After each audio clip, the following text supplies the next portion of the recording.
At a heated House hearing, Representative Grace Meng challenged Secretary Marco Rubio on cutting global education and health programs she says are protected by federal law.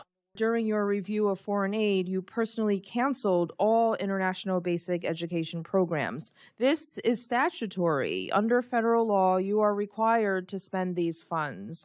What is your plan to fulfill the congressional directives of the READ Act and ensure millions of children around the world can stay in school? Rubio responded that he wants more flexibility and that some countries prioritize security over education. We would be open to doing programs that work, but they would have to be driven because an embassy or a regional bureau thinks these kinds of programs will work in this particular setting as opposed to this global view on it. But just because something's called something nice doesn't necessarily mean that's what it's delivering on. There are many of these programs where, frankly, if you talk to the partner nation, they would say, I'll give you an example. I was recently in one of the Caribbean nations, and they're very grateful for help with schools, but their number one need is security. They have to build up their police departments and their security assistance. So they would tell you, before we can focus on our educational systems, we want to build capacity in our law enforcement so we can provide security so that then our society can flourish and that could be possible. That doesn't mean education is not important.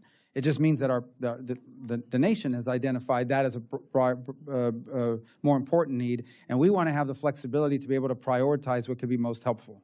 Meng then turned to reproductive health. By law, $575 million was supposed to go to international family planning in 2024, but Rubio says they're not spending it.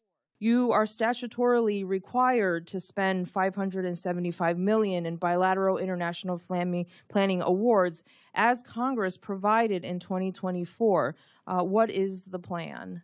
There's no plan. As I said, on those programs, with regards to that, there's no plan to spend that money. We're not going to be in that business globally. I mean, we're not going to do it. So it doesn't matter that Congress passed the law? Well, the money, that's not, the money that's been appropriated is for that purpose, but the way it's been spent, those programs, the way that money was being spent and the specific uses, we're not going to continue to do it in that same way. What is the plan then? I know you talked about reorganization. Again, all of those funds that will be brought under one of the two buckets of humanitarian assistance. It could be development assistance. It could be refugee and migration assistance.